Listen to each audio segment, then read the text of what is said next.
Listen closely. You're in danger. Pretend I'm your dad. The words echoed through the cold night air, a stark contrast to the peaceful street she'd been walking down. Sophia Wu wrapped her scarf tighter, the night air biting at her skin. Her footsteps echoed against the empty sidewalk, a steady rhythm that matched the pounding of her heart.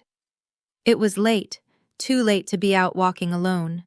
But she'd always lived by her own rules, didn't she? The whispers of her mother's warnings played in her mind as she passed the dimly lit shops. Her mother's voice, always hovering, always watching, always reminded her to be cautious, to stay out of trouble. But tonight was different. She wanted freedom, she longed for excitement. And then, just as the thought crossed her mind, a figure emerged from the shadows, towering and cloaked in darkness. His voice was low and commanding, sending a cold shiver down her spine. "You don't know it yet, but your life's about to change." Before we jump back in, tell us where you're watching from. And if this story touches you, make sure you're subscribed, because tomorrow I've saved something extra special for you. Now, let's continue. Sophia had lived in this sleepy town her entire life, sheltered by a mother who seemed to hold on to secrets she couldn't or wouldn't share. But now, standing face to face with the man who knew more about her father's past than she ever did, Sophia had a sudden, gut-wrenching realization. The past she had tried so hard to ignore was knocking at her door. She froze, her breath catching in her throat. The man stood only a few feet away, his black leather jacket catching the dim glow of the streetlight. His face was partially hidden in shadow, but she could make out sharp features, dark eyes that seemed to pierce through her defenses. He was tall, intimidating, and there was something about the way he carried himself that screamed danger. "Excuse me?" Sophia managed to say, her voice smaller than she'd intended. Her hand instinctively reached for her phone in her coat pocket. "Don't," he said firmly, taking a step closer. "Don't reach for your phone. Don't scream. Don't run. Just listen to what I'm telling you." Her heart hammered against her ribcage. Every instinct told her to run, to scream for help, to do anything but stand there like a deer in headlights. But something in his voice held her in place. It wasn't just authority. It was urgency mixed with something else. Concern, maybe? "Who are you?" she whispered. "My name is Michael John," he said, his eyes scanning the street behind her. "And right now, there are 2 men following you. They've been tailing you since you left the bookstore 15 minutes ago." Sophia's blood ran cold. She resisted the urge to turn around and look. "That's impossible. I would have noticed." "Would you?" Michael's eyebrow arched slightly. "You've been lost in thought, walking the same route you take every Tuesday and Thursday night. You stop at the coffee shop on 5th Street, browse the bookstore for exactly 45 minutes, then walk home. You're predictable, Sophia, and predictable makes you vulnerable." The fact that he knew her name, knew her routine, should have terrified her more than it did. But what frightened her most was the ring of truth in his words. She had been distracted tonight, thinking about the argument she'd had with her mother that morning. Crystal had been more overbearing than usual, insisting that Sophia stop her evening walks, that she come straight home from work, that she stop being so reckless with her safety. "I know you're confused," Michael continued, his voice softer now. "I know this seems insane, but I need you to trust me for the next 5 minutes. Can you do that?" "Why should I trust a complete stranger who's been apparently stalking me?" Sophia shot back, finding her courage. A slight smile tugged at the corner of his mouth. "Because if I wanted to hurt you, I would have done it already. And because deep down, you know your mother's been hiding something from you your whole life. You know there's a reason she's so afraid." Sophia's breath hitched. How could he possibly know that? "The men following you," Michael said, his expression growing serious again. "They're not here to have a conversation. They're here to take you, and once they have you, they'll use you to get to something much bigger." "Get to what? I'm nobody. I work at a library. I live with my mother in a tiny apartment. What could anyone possibly want with me?" It's not about who you are, Michael said quietly. It's about who your father was. The mention of her father felt like a punch to the gut. Jian Wu had died when Sophia was 12 years old. A car accident, her mother had said. Quick, painless, nothing anyone could have prevented. But Sophia had always felt like there was more to the story, pieces that didn't quite fit together. My father died in an accident, she said automatically, the words she'd been told to believe. Your father, Michael said, stepping even closer, was murdered, and the people who killed him have reason to believe you might know something that could destroy them. That's crazy. I don't know anything. I was just a kid when he died. They don't know that for certain, and they can't take the risk. Sophia felt dizzy. This couldn't be happening. Things like this didn't happen to people like her. She was ordinary, boring even. Her life consisted of books, work, and arguing with her overprotective mother. There were no dark secrets, no dangerous conspiracies. I don't believe you, she said, but her voice wavered. Michael's jaw tightened. In about 30 seconds, those men are going to make their move. So you have a choice. You can stand here, wait for them to grab you, and find out the hard way that I'm telling the truth. Or you can trust me, and I can get you somewhere safe. This is insane. I know. His eyes softened for just a moment. But it's also real. And I made a promise to your father a long time ago that if anything happened to him, I would look after you. I've been keeping that promise from a distance, but tonight, that changes. You knew my father? Very well. Michael extended his hand toward her. Please, Sophia, let me help you. She stared at his outstretched hand, her mind racing.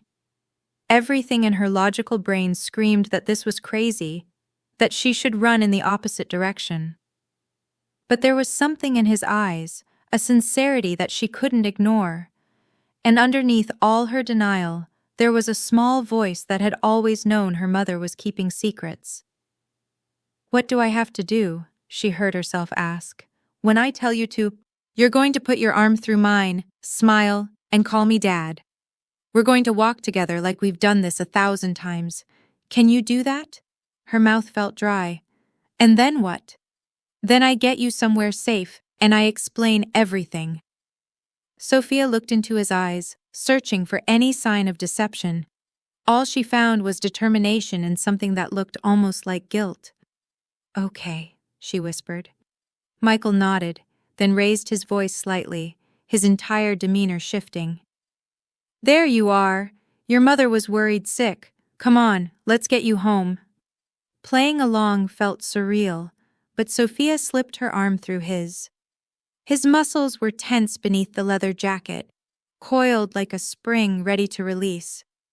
As they began walking, she caught movement in her peripheral vision. 2 men in dark clothing had appeared on the street corner behind them, watching. Don't look at them, Michael murmured, keeping his voice warm and paternal for anyone who might be listening. Just keep walking. You're doing great.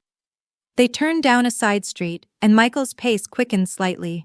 Sophia's heart raced as she heard footsteps behind them, matching their speed. They're following us, she breathed. I know.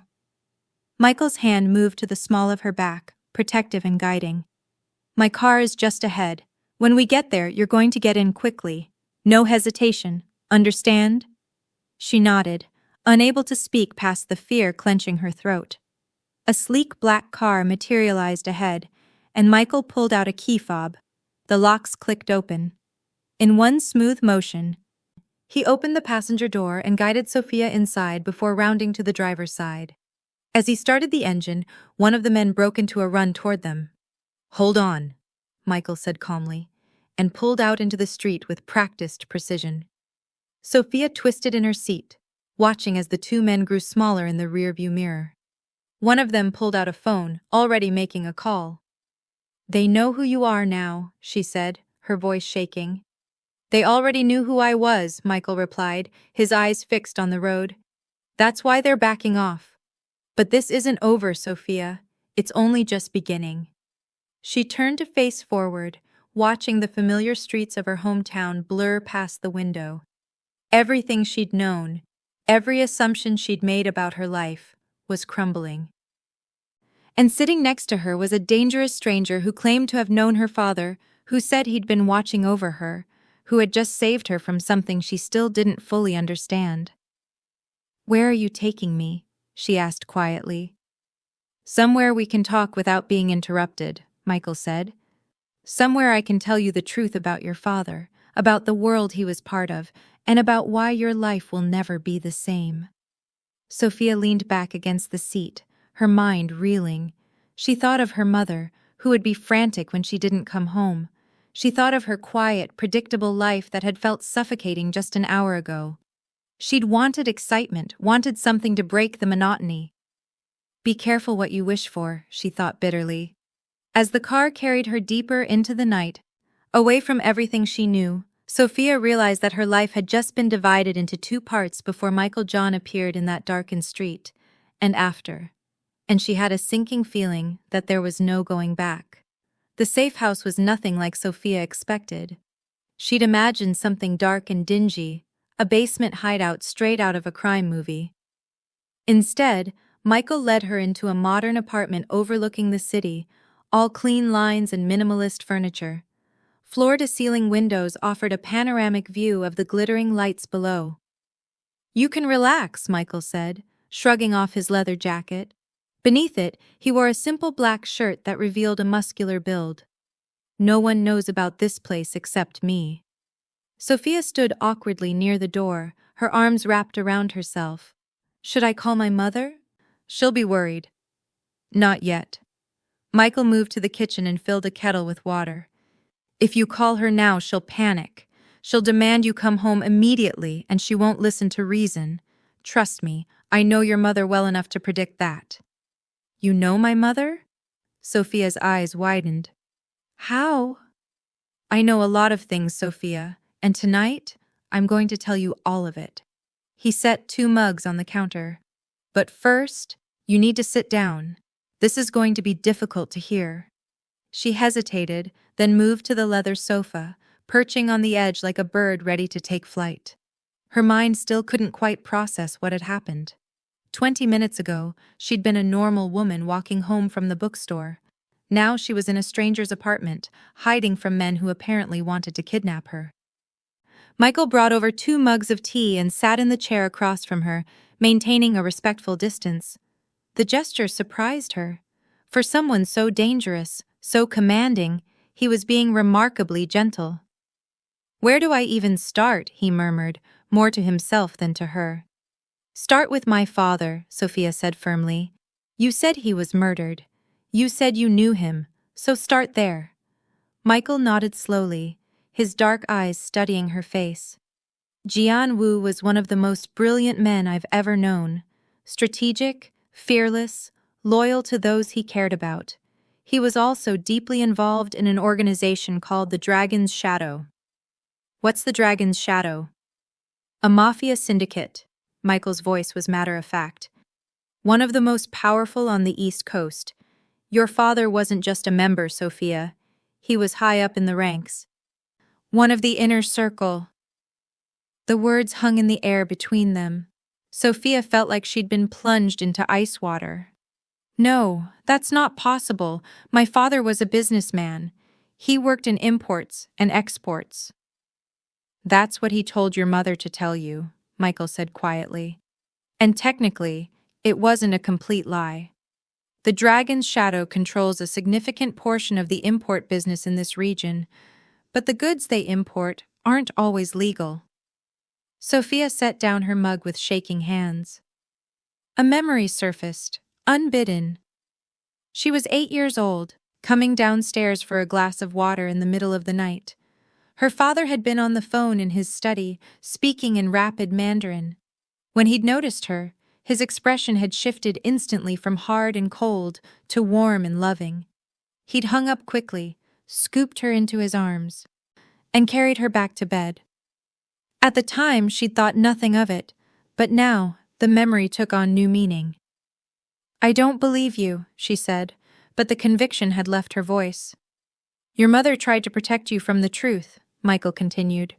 After your father died, she made you believe it was an accident because she thought if you didn't know about his real life, you'd be safe, that the Mafia would leave you alone. And did they? Sophia asked bitterly. Leave me alone? For 12 years, yes. Because I made sure they did. She looked up at him sharply. What does that mean? Michael leaned forward, resting his elbows on his knees. When your father knew he was in danger, he came to me. We'd worked together for years. He trusted me more than anyone else in the organization.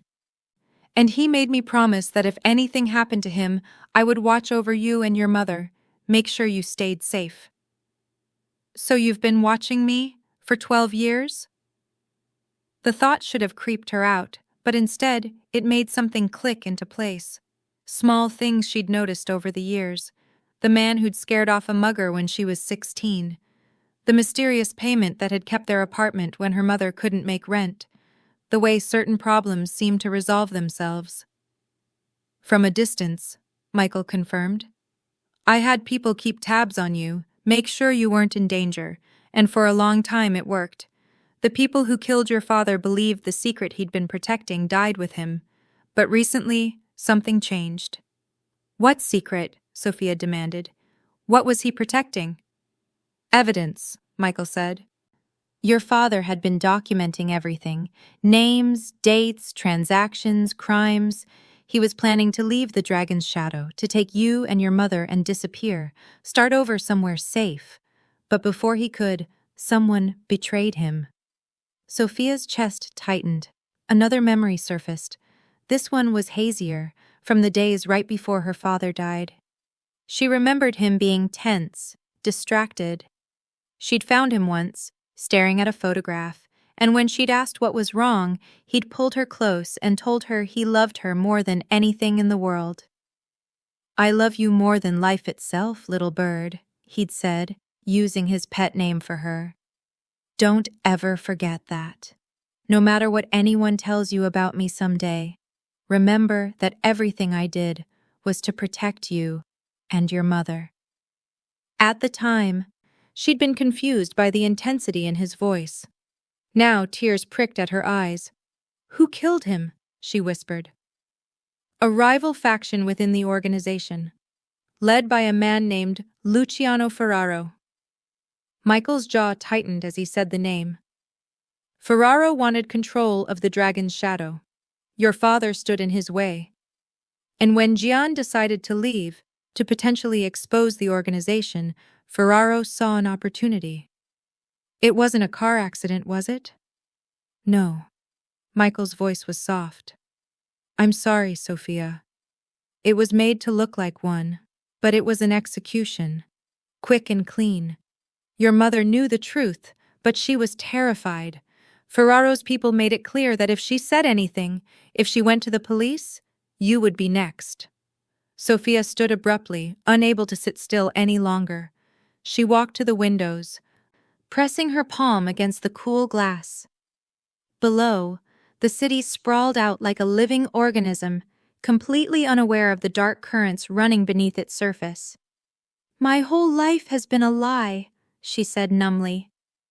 Not a lie, Michael said, rising and moving closer but still maintaining distance. A protection. Your mother did what she thought was best. She should have told me. Anger flared hot in Sophia's chest. I deserved to know the truth. She was afraid. Can you blame her? Sophia thought of her mother. Crystal Wu, always nervous, always watching over her shoulder. The way she'd insisted they move 3 times in the first 5 years after Jan's death.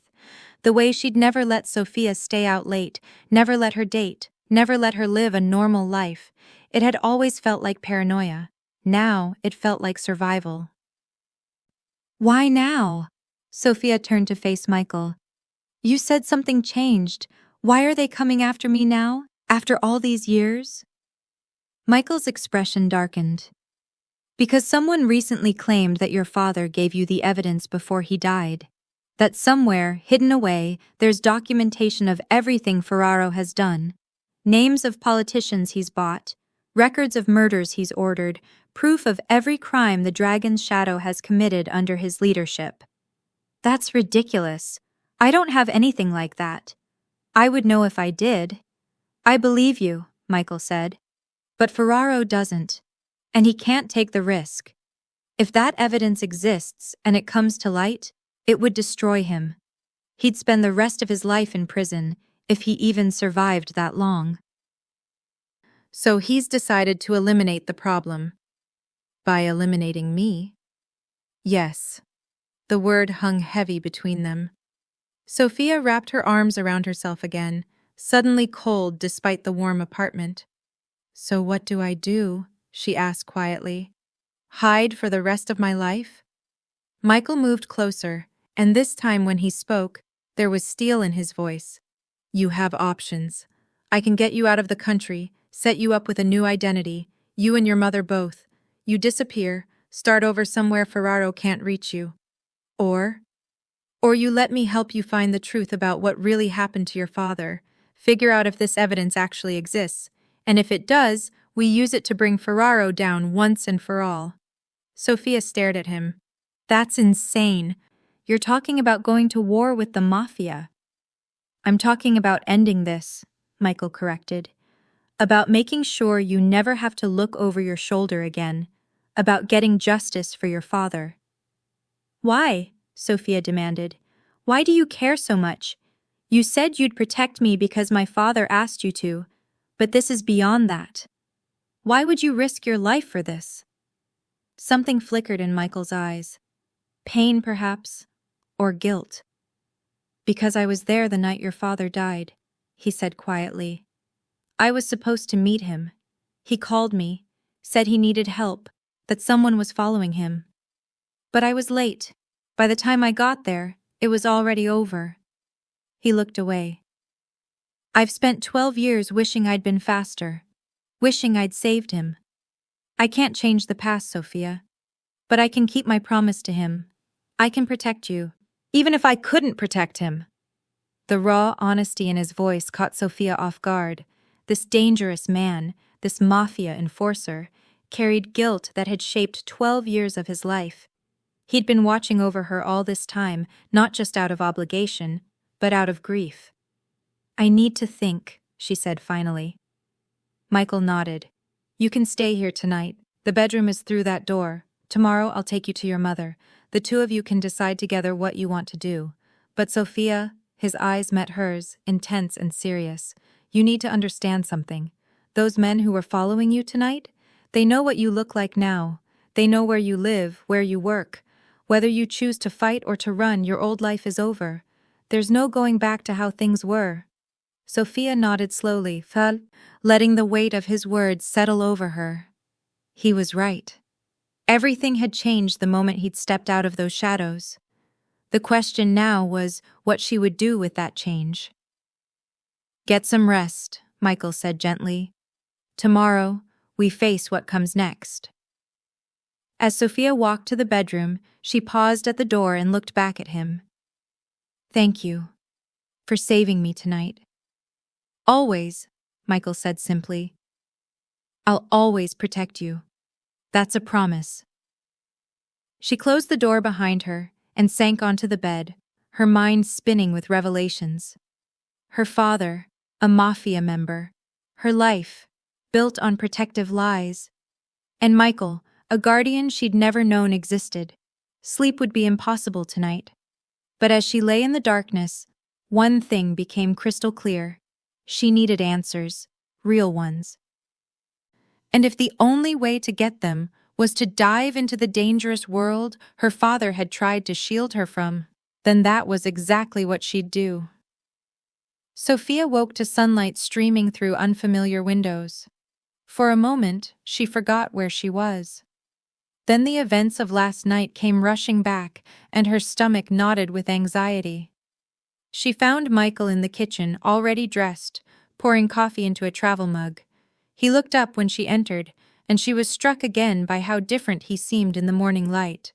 Less threatening, more human. Coffee? He offered. Please.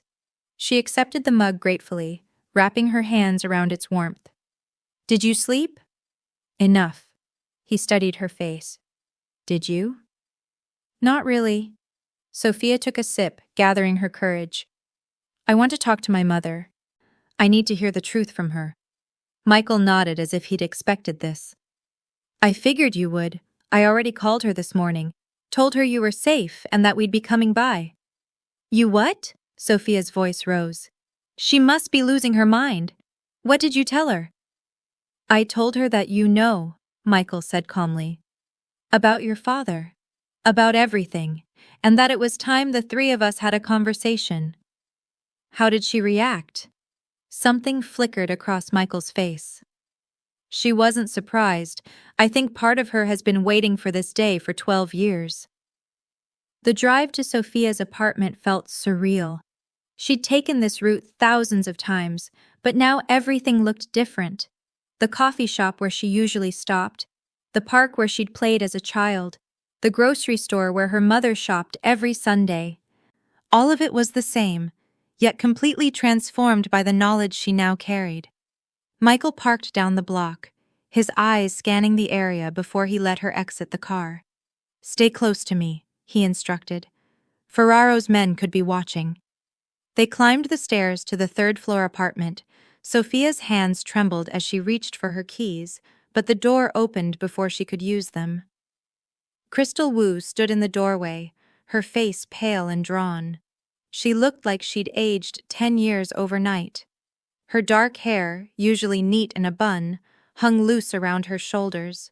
Her eyes were red-rimmed. "Sophia," she breathed, then pulled her daughter into a fierce embrace. Sophia felt tears sting her eyes as she hugged her mother back. Whatever anger she felt was momentarily overwhelmed by relief. They were both alive. They were both safe. "Mom," she whispered, "we need to talk." Crystal pulled back, her hands gripping Sophia's shoulders. Her eyes moved past her daughter to Michael, and her expression hardened. "You promised me you'd keep her away from all this." "I kept her alive," Michael replied evenly. "That was the promise I made to Jian. And last night, that meant bringing her into the truth." "She was safe in ignorance," Crystal snapped. "She was in danger whether she knew the truth or not," Michael countered. "Ferraro's men were already following her. At least now she can protect herself." "Please," Sophia interrupted. "Can we do this inside?" Crystal stepped back, allowing them entry. The apartment looked exactly as Sophia had left it yesterday. Her book sat on the coffee table, bookmarked halfway through. Her mother's knitting project lay across the armchair. Everything normal, everything ordinary, everything a lie. "I'll make tea," Crystal said automatically, moving toward the kitchen. "No," Sophia's voice was firm. "No tea, no distractions. I want the truth, Mom. All of it." Crystal's shoulders sagged. She moved to the sofa and sat heavily, suddenly looking every one of her 50 years. Michael stayed standing near the door, giving mother and daughter space but remaining present. "What did he tell you?" Crystal asked quietly. "That Dad was in the Mafia. That he was murdered. That you've been lying to me my entire life." Sophia's voice cracked on the last word. "I never lied to protect myself," Crystal said fiercely, looking up at her daughter. "Everything I did, every secret I kept, was to keep you safe, to give you a chance at a normal life." "A normal life?" Sophia laughed bitterly. "Mom, you barely let me leave the house. You moved us 3 times in 5 years. You wouldn't let me have friends over, wouldn't let me date, wouldn't let me do anything normal teenagers do. I thought you were just paranoid." "I was terrified," Crystal corrected. "Every day I was terrified that they would come for you, that Ferraro would decide you were a loose end that needed tying up." Sophia sank into the chair across from her mother. "Tell me about Dad, the real Dad, not the sanitized version you've been feeding me." Crystal's eyes glistened with unshed tears. She glanced at Michael, who gave her a slight nod of encouragement.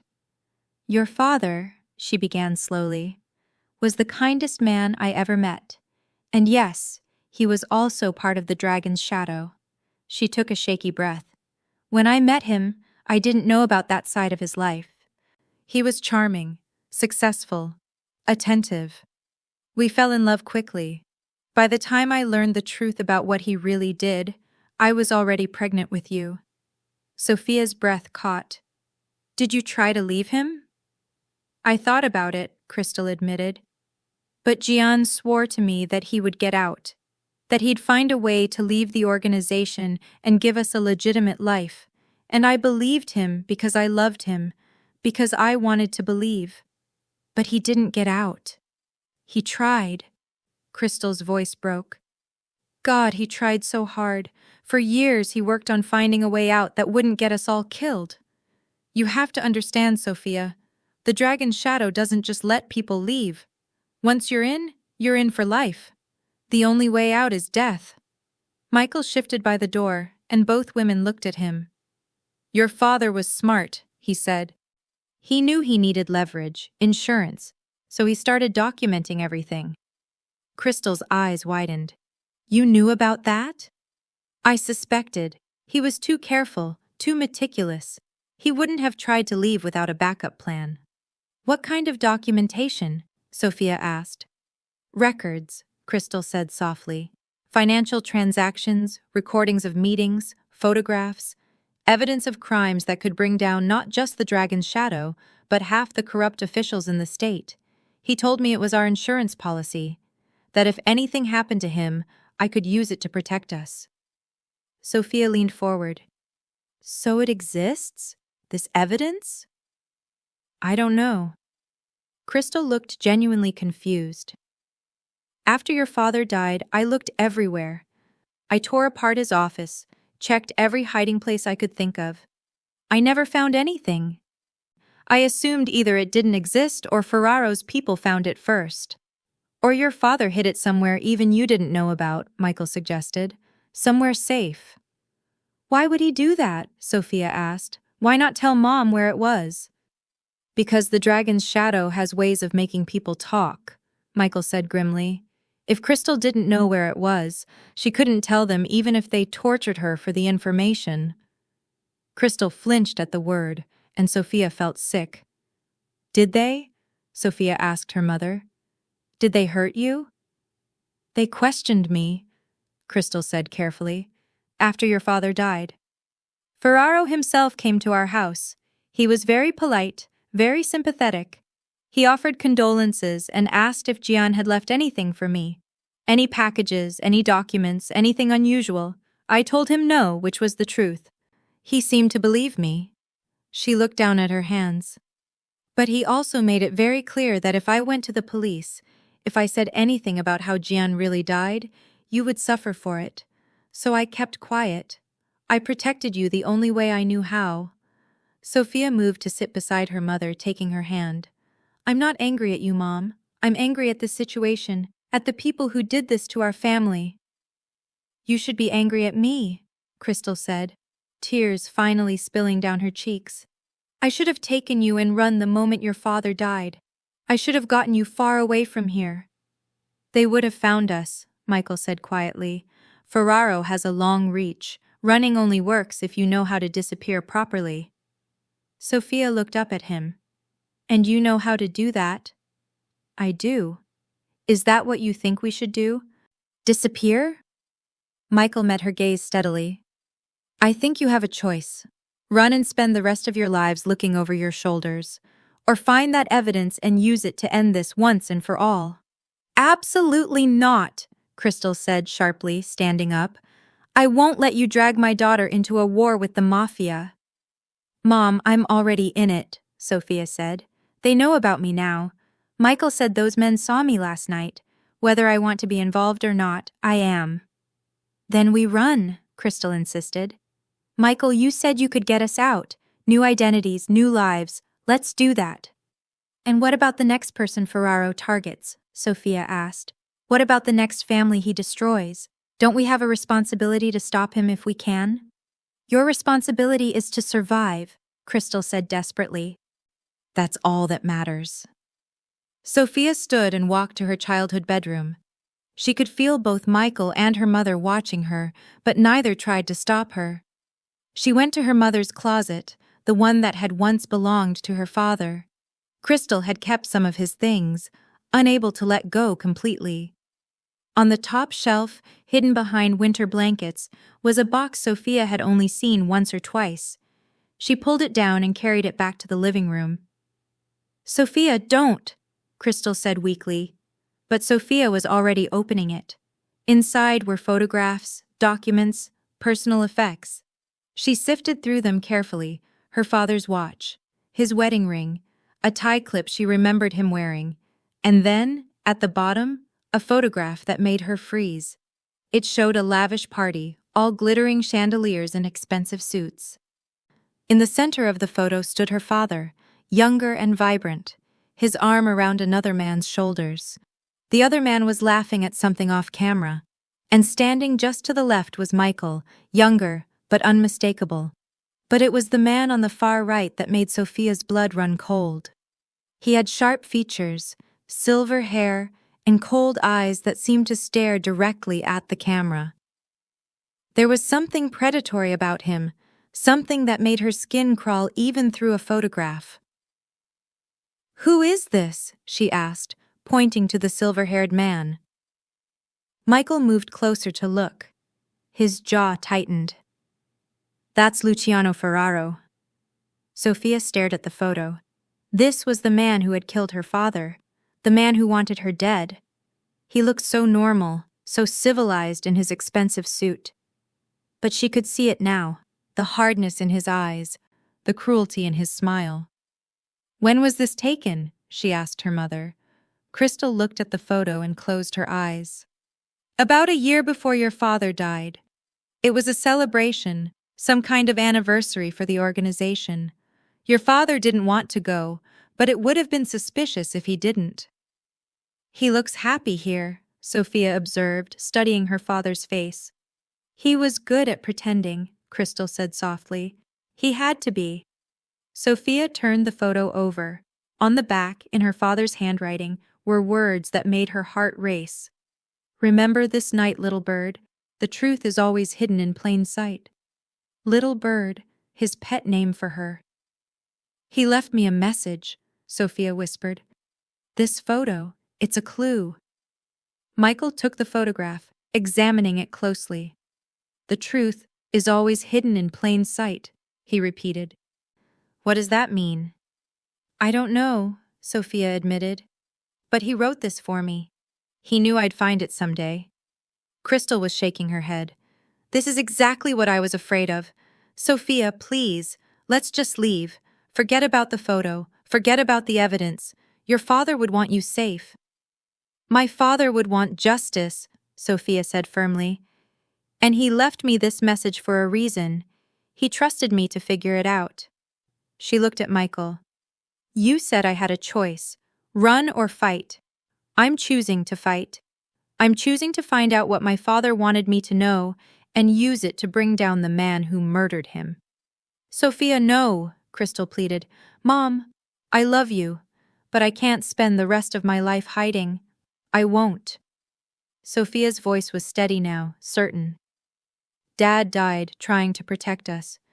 The least I can do is make sure his death meant something." Michael nodded slowly, respect evident in his eyes. "Then we start by figuring out what this message means, and we prepare for the fact that once we start digging, Ferraro will know. This gets dangerous, very quickly." "I understand," Sophia said. Crystal sank back onto the sofa, covering her face with her hands. "You're just like him," she said, her voice muffled. "Stubborn, brave, and too willing to sacrifice yourself for what you think is right." Sophia knelt in front of her mother. "I'm not sacrificing myself. I'm fighting back. And I'm not alone. I have Michael, and I have you, if you'll help me." Crystal lowered her hands, looking at her daughter with a mixture of fear and pride. "Of course I'll help you. I won't let you do this alone." "But Sophia, if this goes wrong, if Ferraro comes for us, you run. Promise me that. You don't try to be a hero, you survive." "I promise," Sophia said. even though she wasn't entirely sure it was a promise she could keep. Michael was still studying the photograph. "We need to figure out what your father meant. This party, this night. Something happened here, or something about this photo is significant." "Where do we start?" Sophia asked. Michael looked up, his expression grim but determined. "We start by finding out everything we can about that night. And then we start asking questions. Dangerous questions that Ferraro won't want answered." As Sophia looked at the photograph again, at her father's smile and Ferraro's cold eyes, she felt the weight of what she'd chosen settle over her. This was really happening. She was going to war with the Mafia. But as terrifying as that was, it also felt right. Like she was finally stepping into the truth of who she was, who she'd always been meant to be, her father's daughter. And she wouldn't rest until she'd uncovered his secrets and made his killers pay. The game had begun, and Sophia Wu was all in. The photograph lay on the coffee table between them, a silent challenge from the past. Sophia had spent the last hour staring at it, trying to decipher what her father had meant. The truth is always hidden in plain sight. But what truth? What was she supposed to see? Michael's phone buzzed, breaking the silence. He checked it, and his expression darkened immediately. "We need to leave," he said, already moving toward the window to peer through the blinds. "Now." "What's wrong?" Crystal asked, but she was already standing, responding to the urgency in his voice. "One of my contacts just spotted 3 cars heading this way. Ferraro's men." Michael turned to them. "We have maybe 2 minutes." Sophia grabbed the photograph and the box of her father's things. "Where do we go?" "The back stairs," Crystal said, already moving. "They lead to the alley." They rushed out of the apartment, their footsteps echoing in the narrow stairwell. Sophia's heart pounded as they descended, the box clutched tight against her chest. Behind them, she could hear car doors slamming, voices shouting orders. They burst into the alley just as Michael's car screeched around the corner. But before they could reach it, another vehicle blocked the far end of the alley. Men in dark suits emerged, moving with practiced precision. "Back inside," Michael ordered. But when they turned, more men were already entering through the door they'd just exited. They were trapped. "Stay behind me," Michael said quietly, positioning himself between the women and the approaching men. His hand moved to his waist, where Sophia caught a glimpse of a gun. "No weapons necessary, Mr. John," a smooth voice called out. The men parted, and Luciano Ferraro stepped forward. In person, he was even more intimidating than in the photograph. Tall and lean, with silver hair slicked back, and a suit that probably cost more than Sophia made in a month. His eyes were the pale blue of winter ice, and when they landed on Sophia, she felt her blood turn cold. "Miss Wu," Ferraro said pleasantly, as if they were meeting at a social event rather than a dark alley. "I've been wanting to meet you for quite some time." "Leave her alone." Crystal stepped forward, but one of Ferraro's men blocked her path. "Mrs. Wu," Ferraro acknowledged with a slight nod. "You're looking well. Grief becomes you, it seems." "What do you want?" Michael asked, his voice steady but tense. Ferraro's gaze never left Sophia. "I think you know what I want. Your father took something that belonged to me. I'd like it back." "I don't know what you're talking about," Sophia said, surprised by how calm her own voice sounded. "Come now," Ferraro smiled, but it didn't reach his eyes. "Let's not play games. Your father was always too clever for his own good, always documenting things, keeping records. He thought he could use them as leverage, but all he did was sign his own death warrant." "You killed him," Sophia said, the words coming out as a statement rather than a question. Ferraro tilted his head slightly. "Your father made choices. Those choices had consequences. It's the nature of our business." "Murder, you mean?" Sophia spat. "That's your business." "Among other things." Ferraro took a step closer, and Michael tensed. "But I'm not here to discuss the past. I'm here to secure my future, and that means finding what your father hid." I already told you, Sophia said. I don't have anything. Perhaps, or perhaps you simply don't know you have it. Ferraro studied her face. Your father was sentimental. He would have hidden it somewhere meaningful, somewhere connected to you. Think, Miss Wu, what did he leave you? What seemed insignificant at the time but might be more? The photograph burned in Sophia's mind, but she kept her expression neutral. He left me nothing but questions and a mother too scared to answer them. Ferraro's eyes narrowed slightly. You're lying. I can always tell when someone's lying. He gestured to his men. Search them. Touch her and I'll kill you, Michael said quietly, his hand moving to his weapon. The alley filled with the sound of guns being drawn. At least 6 weapons were now pointed at them. Always so protective, Michael, Ferraro said with amusement. Just like with her father. Tell me, does she know the role you played in Jian's death? Sophia's breath caught. She looked at Michael, who had gone very still. What is he talking about? She asked. Oh, he didn't tell you? Ferraro's smile widened. Michael was supposed to be your father's backup that night. They had a meeting planned, but Michael never showed up. Curious, isn't it? You're twisting the truth, Michael said through gritted teeth. Am I? You were his closest friend in the organization. He trusted you completely. And yet, when he needed you most, you were nowhere to be found. Ferraro turned to Sophia. Makes you wonder, doesn't it? Was it incompetence?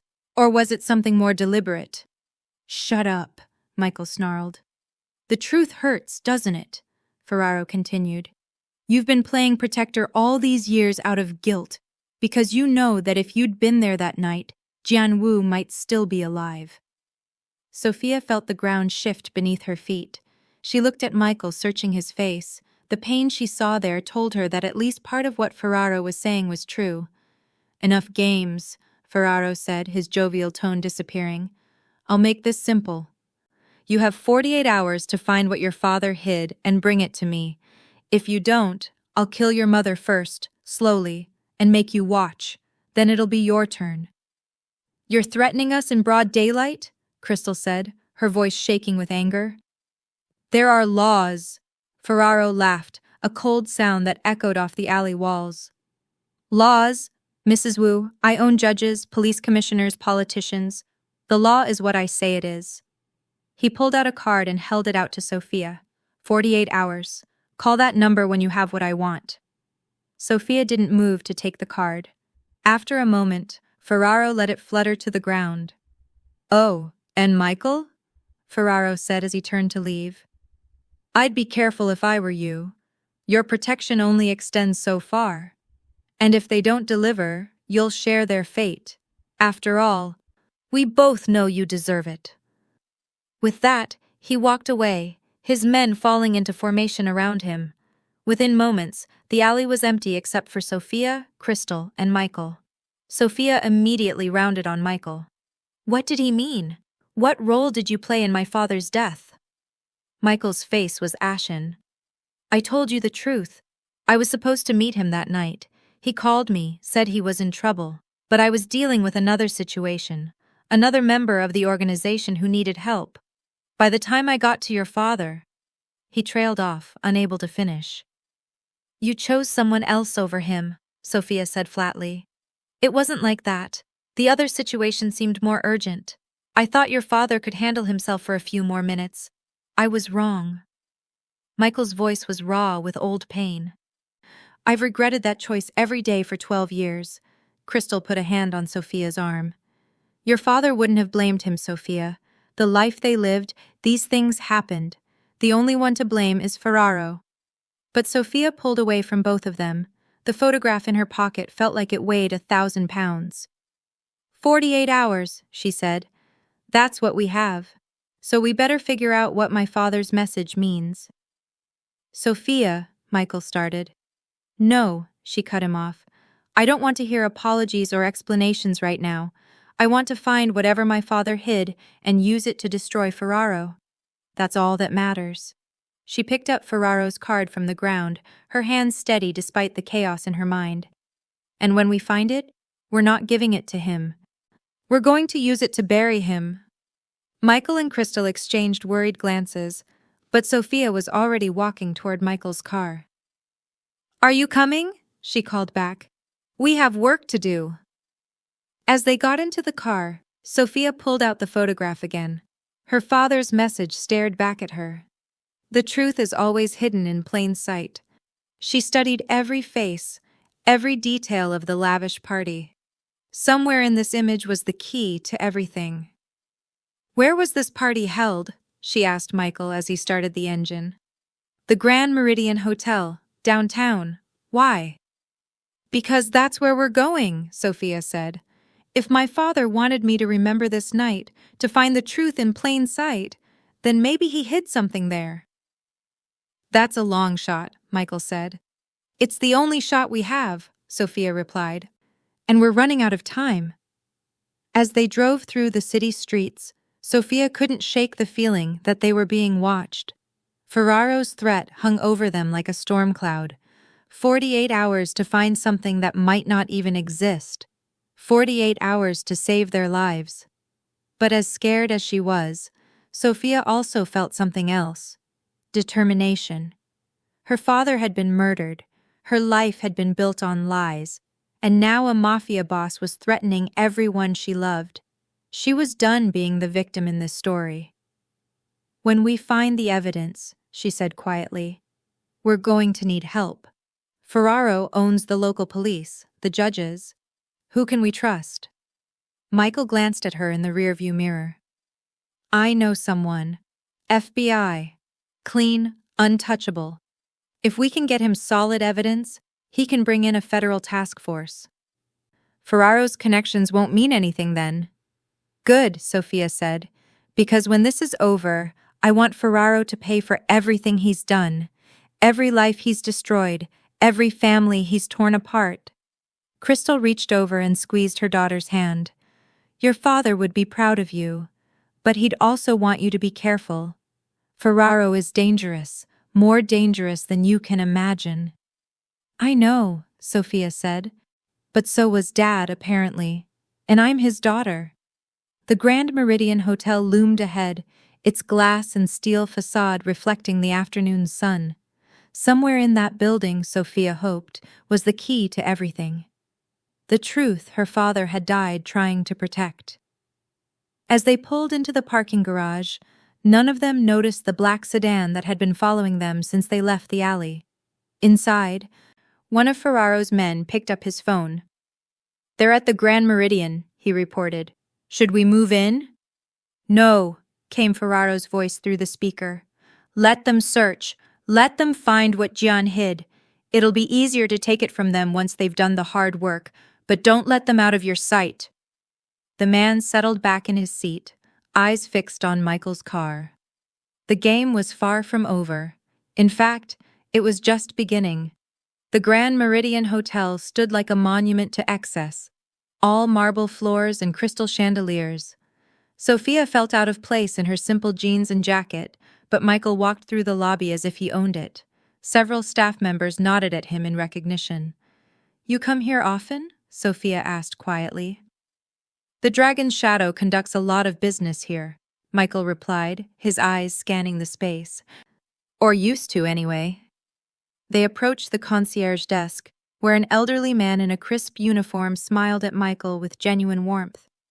"Mr. John, it's been too long," the man said. "How can I help you today?" "Hello, Vincent," Michael replied. "We need to access the Constellation Ballroom. Is it available?" Vincent's fingers flew over his keyboard. "It's empty at the moment. May I ask why?" Michael leaned in slightly. "Old business, from about 13 years ago." Something shifted in Vincent's expression. His eyes flickered to Sophia, studying her face, and she saw recognition dawn. "You look just like him," Vincent said softly. "Jian Wu's daughter." Sophia's breath caught. "You knew my father?" "Everyone here knew Mr. Wu. He was memorable." Vincent glanced around, then lowered his voice. He was also one of the few who treated the staff like human beings. When he died, many of us mourned. Vincent, Michael said urgently. The Constellation Ballroom, that's where the anniversary party was held 13 years ago, right? Yes. Vincent pulled out a keycard. Top floor. But Mr. John, if you're looking for something specific, you should know that room has been renovated 3 times since then. We have to try, Sophia said. Vincent handed over the keycard, but held on to it for a moment when Sophia reached for it. Your father was a good man trapped in a bad situation, he said. Whatever you're looking for, I hope you find it. The elevator ride to the top floor felt endless. Crystal stood rigid beside her daughter, while Michael kept checking his phone, coordinating with his contacts to watch for Ferraro's men. The Constellation Ballroom was massive, with floor-to-ceiling windows offering a panoramic view of the city. Even empty, it was impressive. Sophia could imagine it 13 years ago, filled with dangerous men in expensive suits, her father among them. Where do we even start? Crystal asked, looking around the vast space. Sophia pulled out the photograph again. She walked to the windows, comparing the view to the background of the image. They were standing here, she said, moving to a spot near the center of the room. Right here. She knelt down, running her hands over the polished floor. Nothing seemed unusual, no hidden compartments, no secret messages. Remember, Michael said, your father said the truth is hidden in plain sight, not hidden beneath something or behind something, in plain sight. Sophia stood, frustrated. She looked around the room again, trying to think like her father. He'd been strategic, clever. He wouldn't have hidden something physical here, not in a public space that could be renovated or searched. Wait, she said suddenly. Vincent said the room's been renovated 3 times, so whatever Dad wanted me to find couldn't be something physical in this room. Then what? Crystal asked. Sophia stared at the photograph again. This time, instead of looking at the people, she looked at what was behind them. The windows, the view, the city sprawled out below, buildings lit up against the night sky. The view, she breathed. He wanted me to see the view. She moved to the windows, pressing her hands against the glass. From this height, she could see for miles. Buildings, parks, streets she'd walked her whole life. And there, directly in line with where her father had been standing in the photograph, was the old Chinatown library, Sophia said. It's right there. Michael joined her at the window. That building's been abandoned for years. Not always, Crystal said slowly, realization dawning on her face. Jian used to take Sophia there when she was little. He said it was important for her to connect with her heritage. They'd spend hours there. Sophia's memory stirred. He had a favorite spot, a reading nook on the 3rd floor. He used to say it was our secret place. That has to be it, Michael said. We need to go there, now. They were heading toward the elevator when Michael's phone rang. He answered, listened for a moment, then his face went pale. Understood, he said, and hung up. Ferraro's men are in the building. We need to use the service elevator. They moved quickly through the hotel's back corridors, Vincent's keycard giving them access to areas most guests never saw.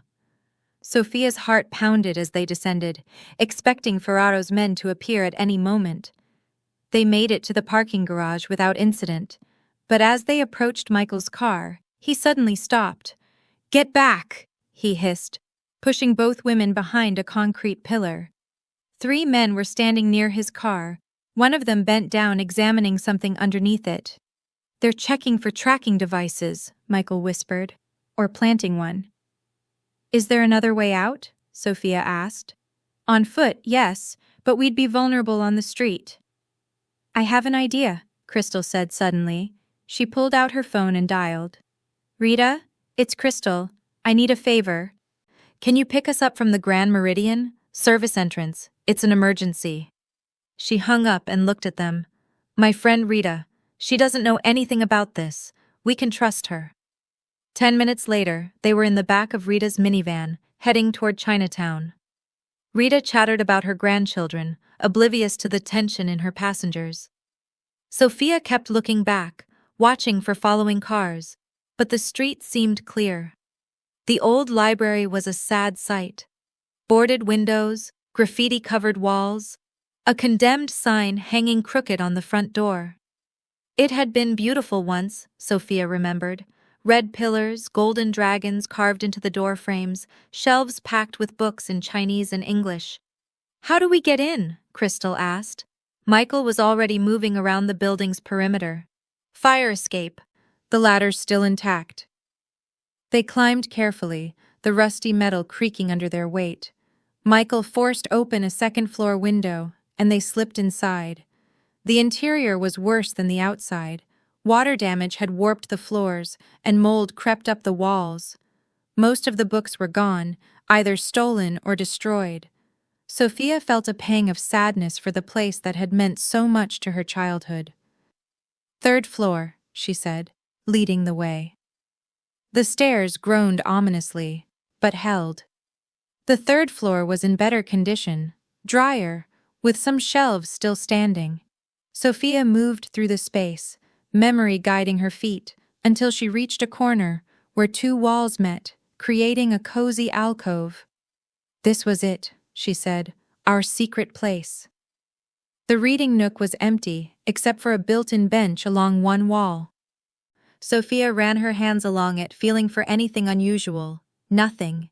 She checked the walls, the floor, growing more frustrated with each passing second. "Maybe we're wrong," Crystal said. "Maybe it's not here."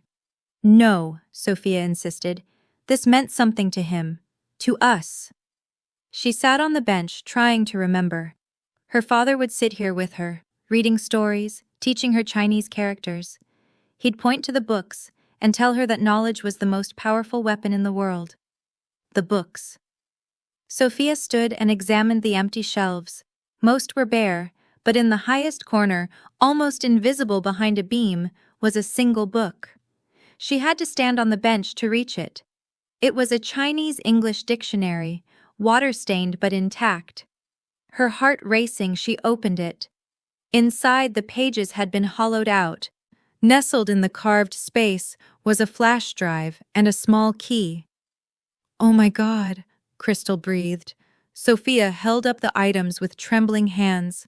"This is it. This is what Dad hid." Michael took the flash drive carefully. "We need to see what's on this, but not here. Ferraro's men will figure out where we went eventually." As they climbed back down the fire escape, Sophia clutched the key. It was small, brass, with a number engraved on it. 4047.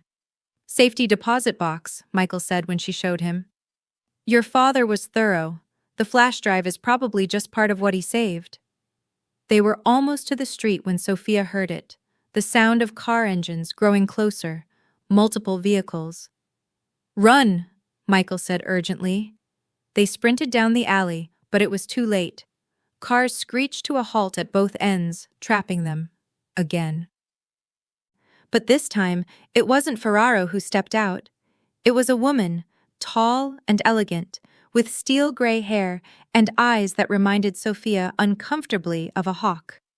She wore a perfectly tailored suit and moved with the confidence of someone used to being obeyed. "Michael," she said coolly, "it's been a long time." Michael's face was grim. "Hello, Victoria." "Who is she?" Sophia demanded. "Victoria Chang," the woman replied, her gaze shifting to Sophia. "I was your father's handler in the FBI. He was working for us when he died." The world tilted. Sophia grabbed Crystal's arm to steady herself. "What?" she gasped. Victoria's expression softened slightly. "Your father was an informant, Miss Wu. He'd been feeding us information about the Dragon's Shadow for 2 years before his death. He was trying to bring down the organization from the inside." She paused. "He was a hero, and his death was our failure." "You knew," Sophia said, turning to Michael. "You knew he was working with the FBI?" Michael shook his head. "I suspected, but I never knew for certain. Jian was too careful." "He couldn't tell anyone," Victoria said, "not even those he trusted most. The risk was too great. She stepped forward. But now his daughter has found what we've been looking for all these years, the evidence that could destroy not just Ferraro, but the entire Dragon's Shadow network. How did you know we found it? Crystal asked. Victoria smiled slightly. We've been watching. When Ferraro made his move, we knew something had changed. We've been following you since you left the hotel. So what now? Sophia asked, still reeling from the revelation about her father. Now, Victoria said, you have a choice. Give us the evidence and walk away. Let us handle Ferraro. Or work with us to bring him down. Your father would have wanted you safe, but something tells me you're not the walking away type.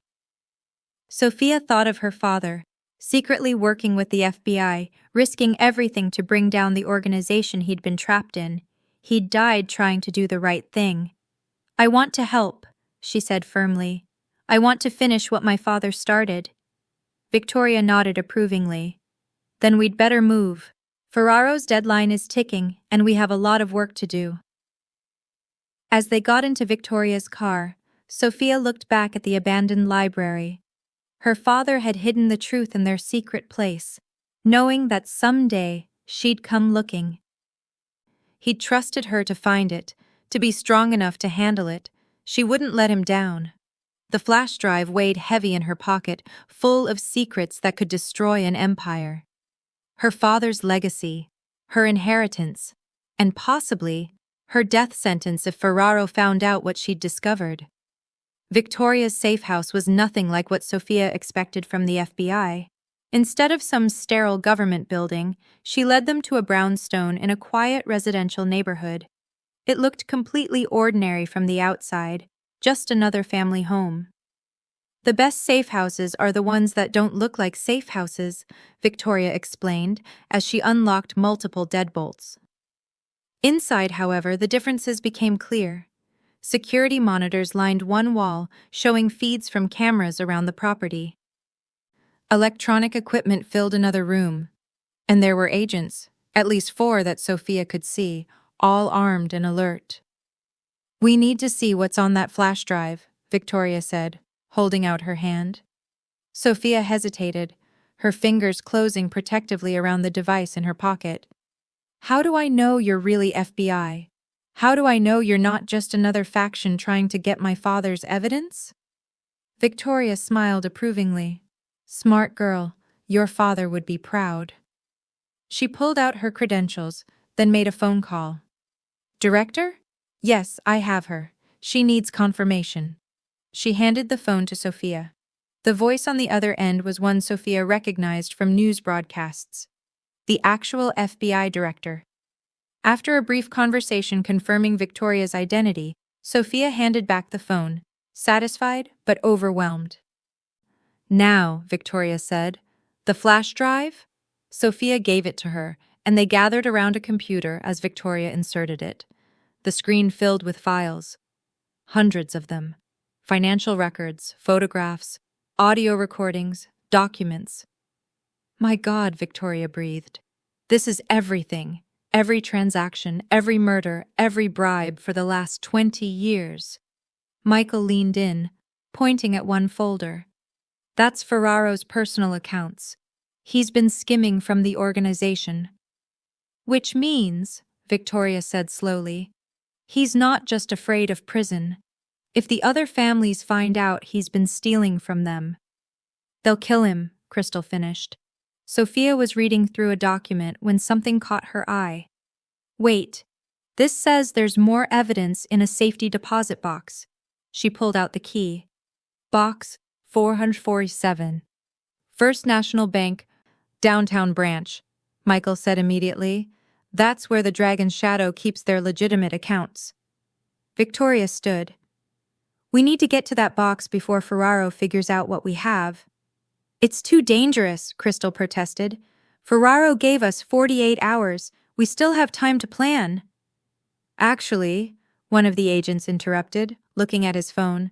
We might have a problem. Ferraro just called in all his crews. Word is he's planning something big. Victoria's phone rang. She listened for a moment, her face growing grim. I see. Yes, sir. She hung up and turned to them. That was my director.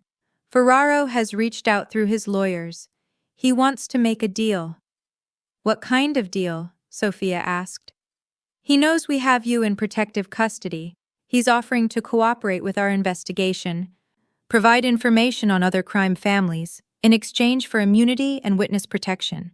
Absolutely not, Sophia said immediately. He murdered my father. I know, but the decision isn't mine alone. The Attorney General is considering it. Ferraro has information that could help us take down dozens of criminal organizations. So he gets away with murder? Crystal's voice was sharp with anger. Unless, Victoria said slowly, we can get the contents of that safety deposit box first. If your father's evidence is as complete as I think it is, we won't need Ferraro's cooperation. We can bury him. Michael's phone buzzed. He read the message, and his expression darkened. Ferraro wants to meet. Just me and Sophia. 1 hour, neutral ground. It's a trap, Crystal said immediately. Maybe, Michael agreed. But he sent coordinates to a public restaurant. Lots of witnesses. He won't try anything there. I'm going, Sophia said. Absolutely not, Victoria and Crystal said in unison. Listen, Sophia said firmly. We need to know what he knows. If he's figured out about the FBI connection, if he knows about the safety deposit box, we need to be prepared. And maybe, just maybe, I can buy us time to get to that box. Victoria considered this. We could wire you. Have agents nearby. He'll check for wires, Michael said, and his men will spot your agents. Ferraro's paranoid, not stupid. Then what do you suggest? Victoria asked. Michael looked at Sophia. We play his game, but we play it smart. We go to the meeting, hear what he has to say. No commitments, no deals, just information gathering. I don't like it, Crystal said. Neither do I, Sophia admitted. But we're running out of time. Ferraro's 48-hour deadline is ticking, and once he realizes we've been to the FBI, all bets are off. An hour later, Sophia sat in an upscale Italian restaurant, trying to keep her hands from shaking. Michael sat beside her, his presence reassuring but also tense. The lunch crowd provided cover, normal people living normal lives, unaware of the dangerous game being played at table 12. Ferraro arrived precisely on time, alone, though Sophia spotted at least 3 of his men at other tables. He sat down across from them, straightening his silverware with precise movements. I'm disappointed, he said without preamble. I gave you a simple task. Find what your father hid and bring it to me. Instead, you run to the FBI. Sophia's heart sank. He knew. Don't look so surprised, Ferraro continued. I have eyes everywhere. The moment Victoria Chang surfaced, I knew. He signaled the waiter. The salmon, please, and a bottle of the Pinot Grigio. What do you want? Michael asked. The same thing I've always wanted. The evidence Jian Wu stole from me. You see, your father, he looked at Sophia, was more clever than I gave him credit for. He didn't just document my activities, he documented everyone's, the entire network, every family, every connection. So, Sophia said. So, if that information becomes public, it doesn't just destroy me. It destroys everything. Hundreds of operations, thousands of people. The resulting war would tear this city apart. Ferraro leaned back. I'm offering you a deal. We're listening, Michael said carefully. Give me the flash drive and whatever else you found. In return, I'll leave you alone. All of you. You can go back to your normal lives, pretend none of this happened. I'll even throw in a generous payment. $5 million. Enough to start over anywhere you want. And if we refuse? Sophia asked. Ferraro's expression didn't change, but the temperature seemed to drop. Then things become unpleasant. You see, the FBI can't protect you forever. Eventually you'll have to surface. And when you do, he shrugged eloquently. You're threatening us in a public place? Michael said. Bold. I'm negotiating, Ferraro corrected. There's a difference. I prefer the carrot to the stick, but I'm proficient with both. The waiter arrived with Ferraro's meal. He cut into a salmon with surgical precision, taking a bite before continuing. Your father thought he could change the world, he said to Sophia. He thought his evidence would bring justice. But justice is a luxury this world can't afford. All he accomplished was getting himself killed. You killed him, Sophia said through gritted teeth. I ordered his death, yes, Ferraro admitted casually. He betrayed the organization. The penalty for betrayal is always death. Those are the rules we all live by. He was trying to protect his family. He was trying to destroy everything we built. Generations of work, countless sacrifices. For what? Some misguided sense of morality? Ferraro shook his head. Your father was naive. Don't make the same mistake. Sophia felt rage building in her chest, but Michael's hand on her arm kept her grounded. We need time to think, Michael said. You have until midnight, Ferraro replied. After that, my offer expires and we handle this the traditional way. And if the FBI already has the evidence? Sophia asked. Ferraro smiled, but it was all teeth, no warmth. Then you better hope their protection is better than I think it is, because if that evidence is used against me, I'll have nothing left to lose, and a man with nothing to lose is the most dangerous kind. He stood, dropping cash on the table. Midnight, you know how to reach me. After he left, Sophia and Michael sat in silence for a moment. We need to get to that safety deposit box, Sophia said quietly. It's too risky. Ferraro will have men watching the bank. Then we need a distraction. Sophia pulled out her phone. Victoria, we need your help. 20 minutes later, they were back at the safe house, planning their next move. I can have agents create a diversion, Victoria said. Make Ferraro think we're moving on one of his operations. That should pull his men away from the bank. It might work, Michael said, but we'll have a narrow window. There's something else, Victoria said. The Attorney General has made a decision.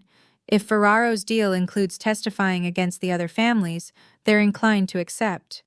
What? Sophia exclaimed. After everything he's done? Politics, Victoria said with disgust. Taking down multiple crime families looks better than taking down one man, no matter how guilty he is. Then we definitely need what's in that box, Crystal said. It's our only leverage. Sophia stood. Then let's go get it. Before midnight, before Ferraro's deadline, before the Attorney General makes a deal with the devil. She looked at each of them. Her mother, who'd protected her all these years. Michael, who'd watched over her from the shadows. Victoria, who'd worked with her father to bring justice. My father died trying to bring down Ferraro, she said. I won't let his sacrifice be for nothing. We're going to that bank, we're getting that evidence, and we're going to bury Luciano Ferraro so deep he'll never see daylight again. Victoria nodded. Then we'd better move. We have 6 hours until midnight, and Ferraro's not the patient type. As they prepared to leave, Sophia thought about Ferraro's offer. $5 million and their freedom, all for staying silent about her father's murder. It would be so easy to take it, to walk away. But easy had never been the Wu family way. Her father had chosen the hard path, the dangerous path, the right path, and now it was her turn to follow in his footsteps.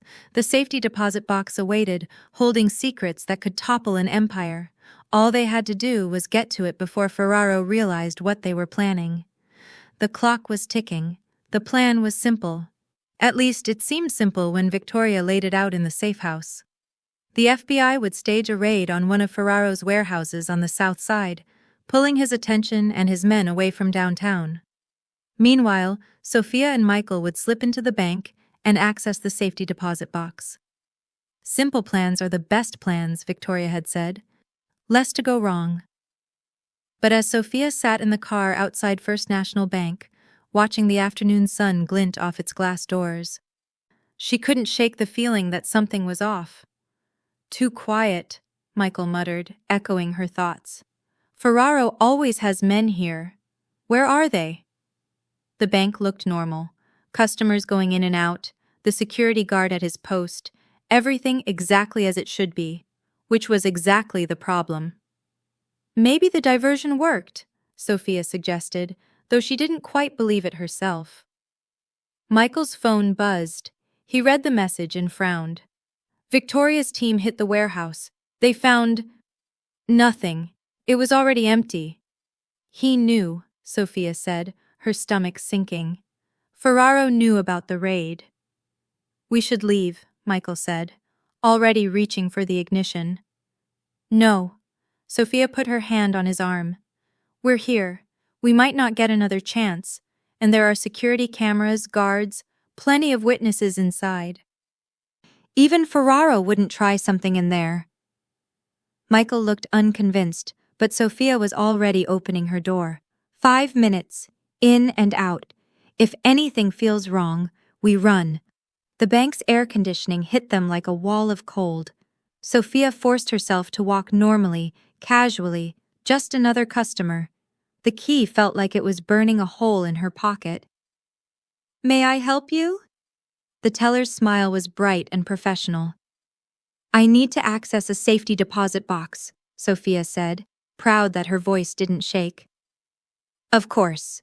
Right this way. They were led to a small private room adjacent to the vault.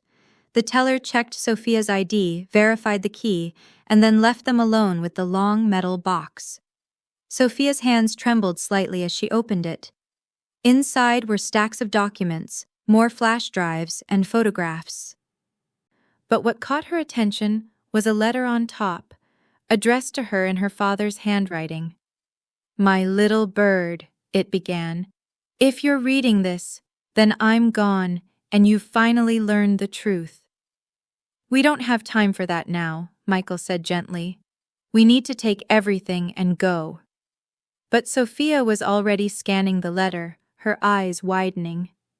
Michael, look at this. She showed him a paragraph near the bottom. Trust no one completely, not even those who claim to protect you. The enemy is closer than you think, wearing the face of a friend. What does that mean? Michael asked. Before Sophia could answer, her phone rang. It was Victoria. Get out, Victoria said urgently. Get out now. We have a problem.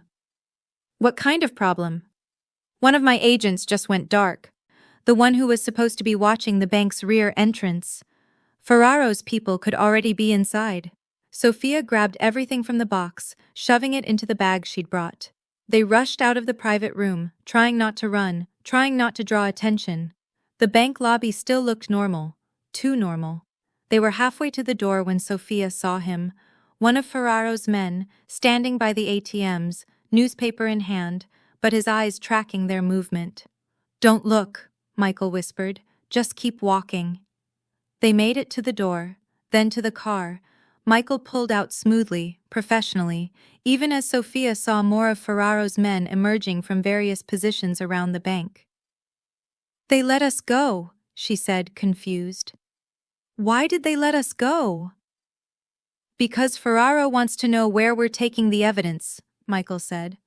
His eyes on the rearview mirror. We're being followed. 3 cars, maybe 4. Can you lose them? Not without making it obvious we know they're there. Michael took a turn, heading away from the safe house. Call Victoria. Tell her we can't come back yet. Sophia made the call, but Victoria's line went straight to voicemail.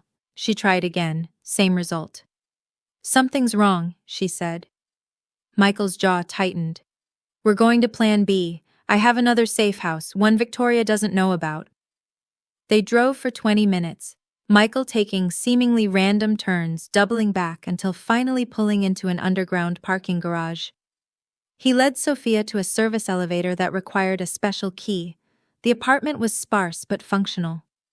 Michael immediately went to the window, checking the street below. I think we lost them, he said. But we can't stay here long. Sophia pulled out the documents from the bank box, spreading them on the table. Financial records, contracts, photographs of meetings. And then she found something that made her blood run cold.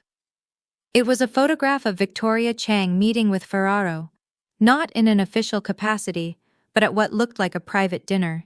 They were smiling, toasting with champagne. No, Sophia breathed. Michael was at her side instantly. He stared at the photo, his expression hardening. When was this taken? Sophia turned it over. There was a date. 3 weeks ago. After my father died, she said numbly. After she claims she was trying to bring down Ferraro. There could be an explanation, Michael said, but he didn't sound convinced.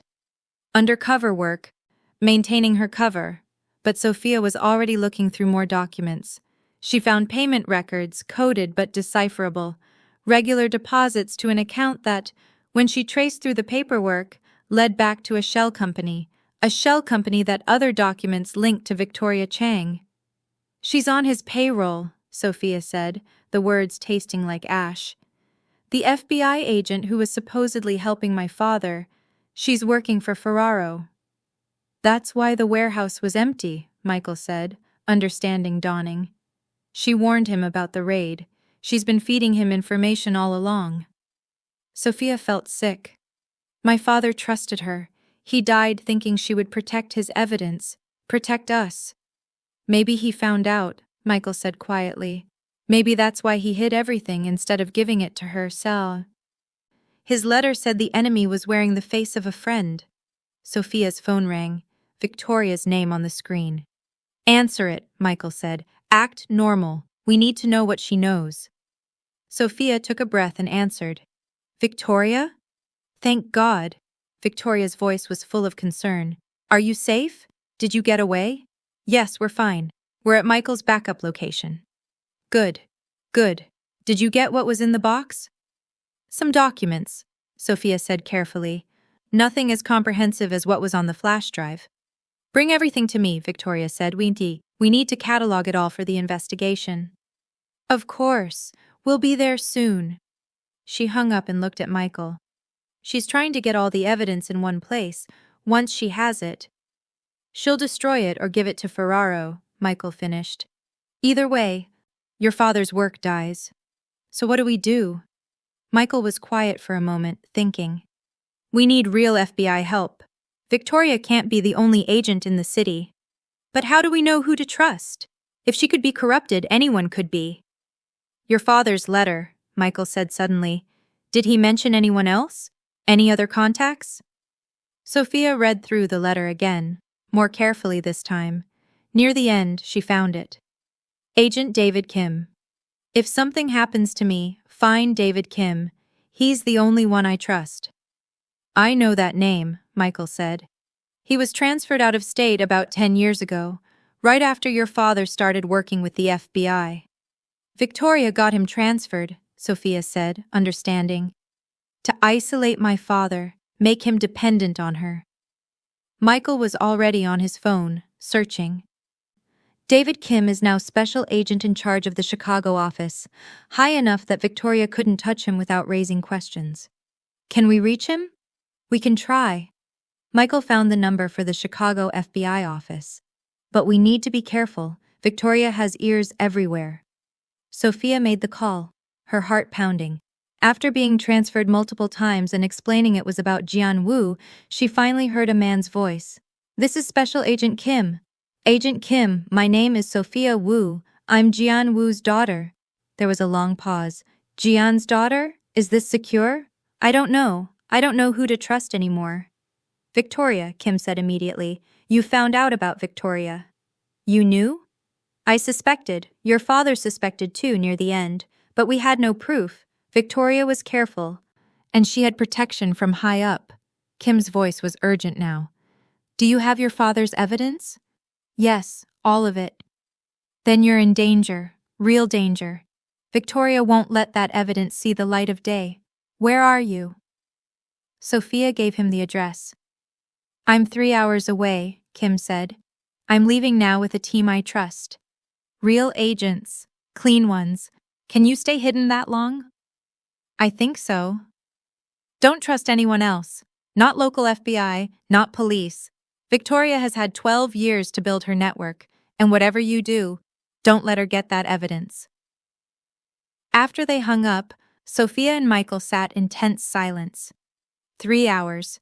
They just had to stay hidden for 3 hours. But 20 minutes later, Michael's security app alerted him.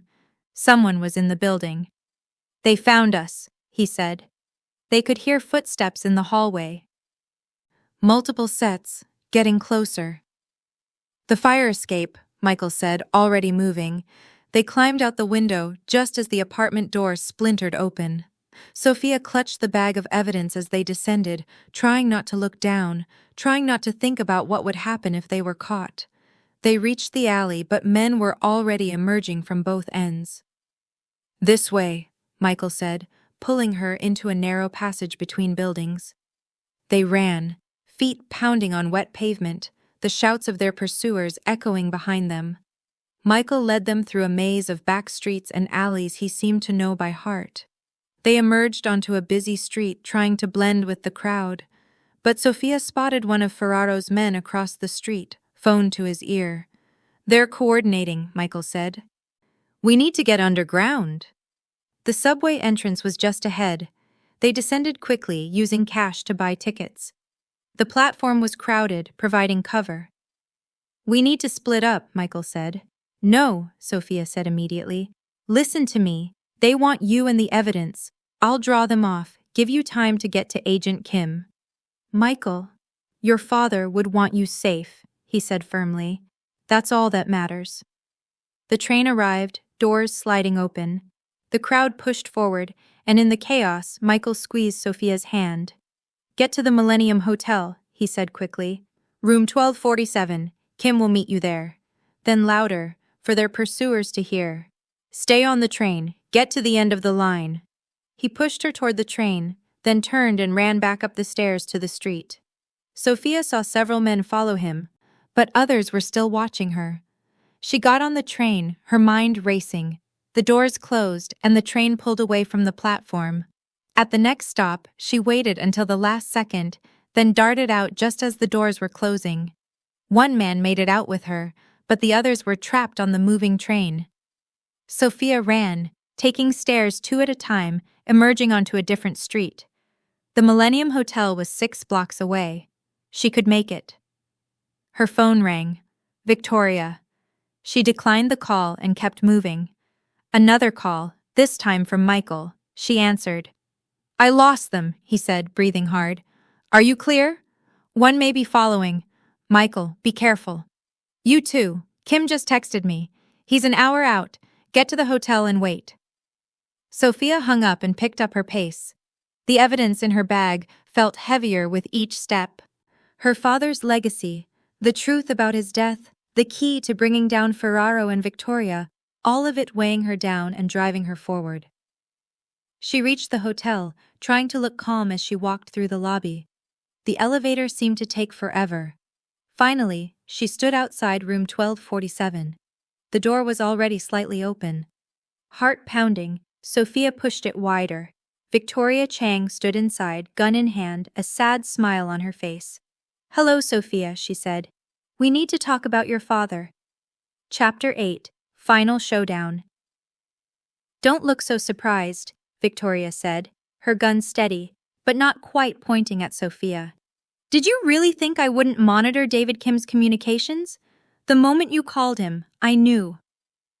Sophia stood frozen in the doorway, the bag of evidence heavy in her hand. "You killed my father." "No," Victoria said calmly. "Ferraro killed your father. I just didn't prevent it." "That's the same thing." "Is it?" Victoria moved to the window, keeping the gun visible but lowered. "Your father was going to expose everything, not just Ferraro, but the entire network. Do you have any idea how many ongoing operations that would have destroyed? How many other informants would have been exposed and killed? So you let him die to protect your operation?" "I let him die to protect dozens of other people who were depending on me." Victoria's voice hardened. "Your father was an idealist. He thought he could bring down the whole system with one grand gesture, but the system is bigger than one man, bigger than one crime family." Sophia stepped into the room, closing the door behind her. If she was going to die, she didn't want it to be in a hotel hallway. "How much did Ferraro pay you?" Victoria actually laughed. "Is that what you think?" That this is about money? She turned to face Sophia fully. I've been undercover for 15 years. 15 years of living in the shadows, playing both sides, keeping the balance. The balance? Between law and chaos. Without people like me, managing things from the inside, this city would tear itself apart. The crime families would go to war. Innocent people would die in the crossfire. Innocent people like my father? Your father wasn't innocent, Victoria said sharply. He chose to enter this world. He chose to work for the dragon's shadow, and when he tried to leave, he knew the price. He was trying to do the right thing. The right thing? Victoria shook her head. There is no right thing in this world, Sophia. There are only choices and consequences. Your father made his choice. Now you need to make yours. Let me guess, Sophia said bitterly. Give you the evidence and disappear? That would be the smart choice. I can set you and your mother up with new identities, new lives, far from here. You'll be safe, comfortable, free. And Ferraro gets away with murder. Ferraro is a necessary evil. He keeps the other families in check. Without him, there would be chaos. Sophia felt rage building in her chest. You're supposed to be FBI. You're supposed to uphold the law. I uphold order, Victoria corrected. Sometimes that means working with people like Ferraro. Sometimes it means making terrible choices. Your father never understood that. He saw the world in black and white. And you see it in shades of gray? I see it as it really is, complicated, messy, unfixable. Victoria raised the gun slightly. Now, the evidence, please. Sophia clutched the bag tighter. David Kim is on his way. He knows everything.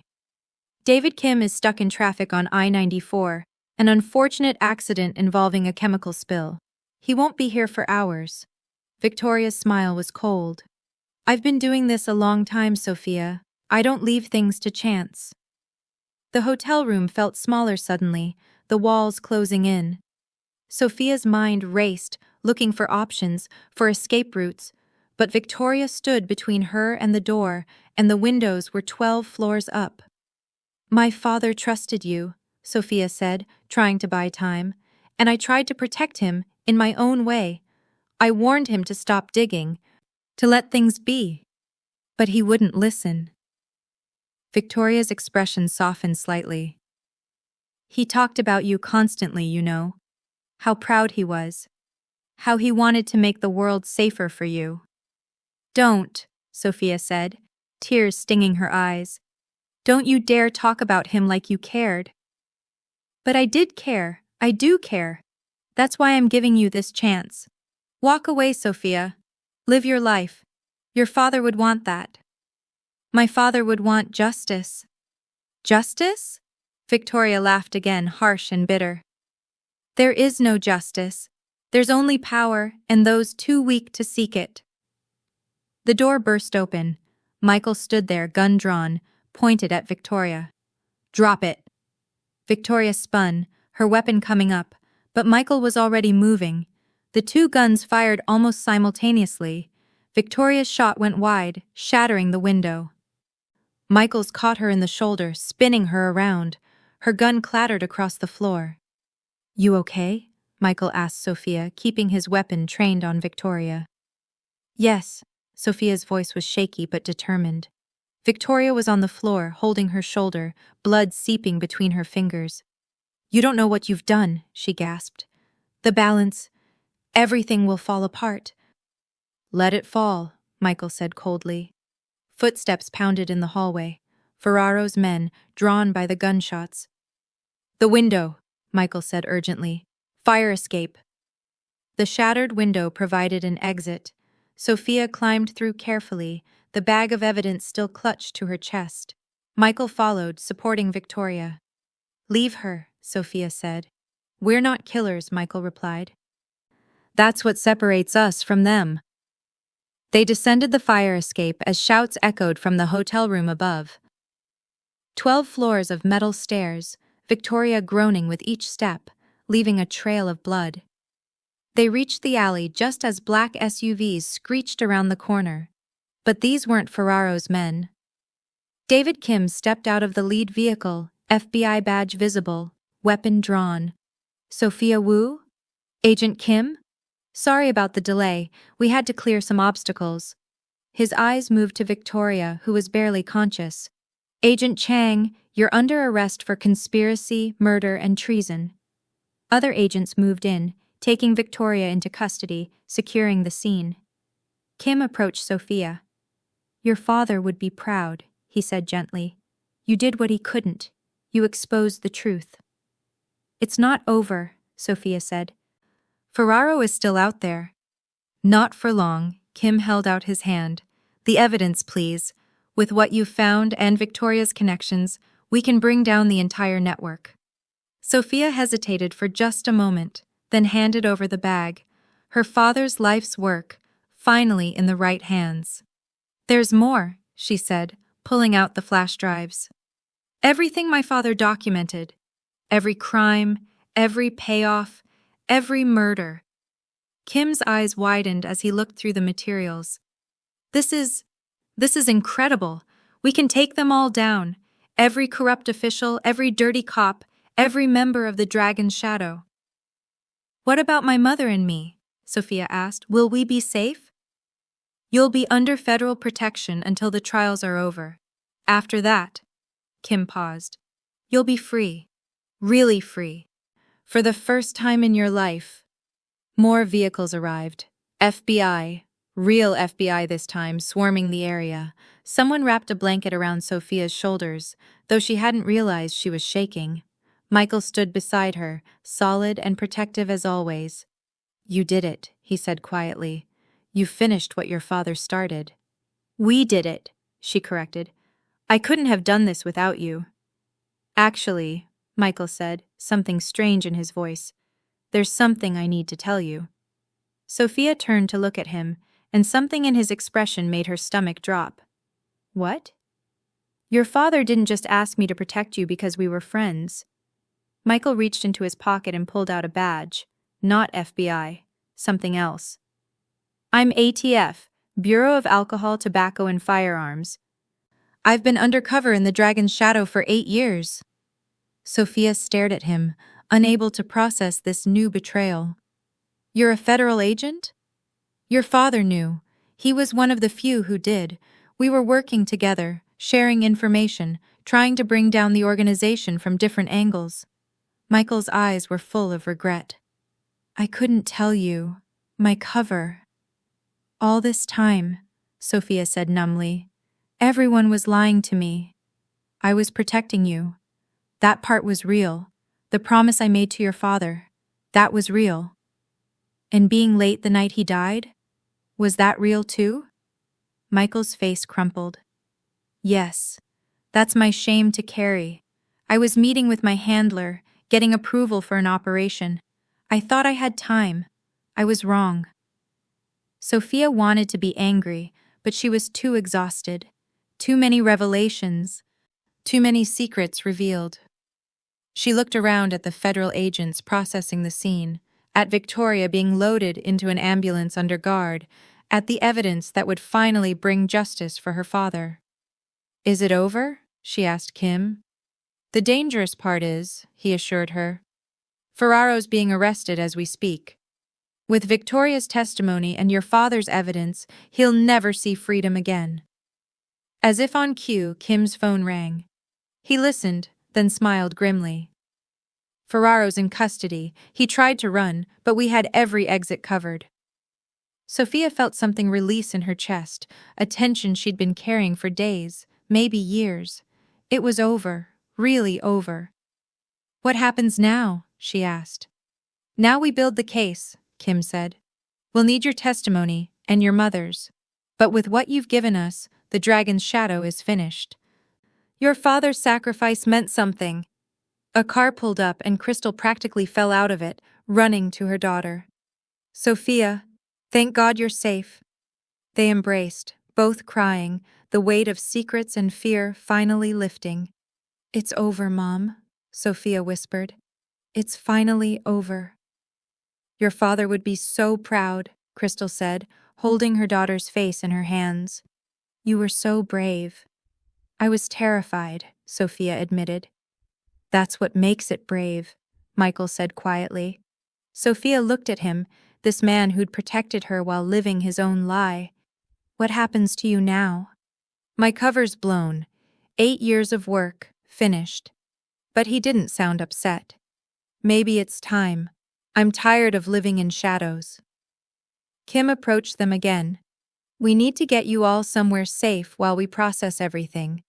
There's a hotel. Federal protection, very secure. Another hotel room, Sophia said with a weak laugh. Just for tonight, Kim promised. Tomorrow, you start your new life. The life your father wanted you to have. As they were led to waiting vehicles, Sophia looked back at the city skyline. Somewhere out there, Ferraro was in handcuffs. Victoria was facing justice. The dragon's shadow was crumbling. Her father had started this fight, but she had finished it. Thank you, Dad, she whispered to the sky. I hope I made you proud. In her heart, somehow, she knew she had. The convoy of federal vehicles pulled away, taking Sophia toward safety, toward justice, toward a future finally free from the shadows of the past. The girl who had wanted excitement, who had felt trapped by her mother's protection, had faced down the mafia, and won. But the victory had come at a cost. Trust, once broken, would take time to rebuild. The truth, once revealed, couldn't be unknown. And somewhere in federal custody, 2 women who had shaped her father's fate awaited their own justice. Tomorrow would bring interrogations, testimonies, the long, slow process of dismantling a criminal empire. But tonight, for the first time in 12 years, Sophia Wu and her mother could sleep without fear. The dragon had finally fallen. Chapter 9. A New Beginning. 6 months later, Sophia stood in a federal courthouse in Washington, D.C., far from the city where everything had happened. The courtroom was packed with reporters, federal agents, and lawyers. At the defendant's table sat Luciano Ferraro, looking older, smaller, his empire reduced to orange prison clothes. Ms. Wu, the prosecutor said, can you identify the man who threatened you and your mother? Yes, Sophia said clearly, pointing at Ferraro. That's him. She had testified for 3 days, recounting everything. Her father's death, the threats, the chase through the city, the discovery of the evidence. Each word was another nail in Ferraro's coffin, another step toward justice. Ferraro watched her with those cold eyes, but they no longer frightened her. He was just a man now, stripped of his power, facing life in prison. When she finished her testimony, Sophia walked past his table.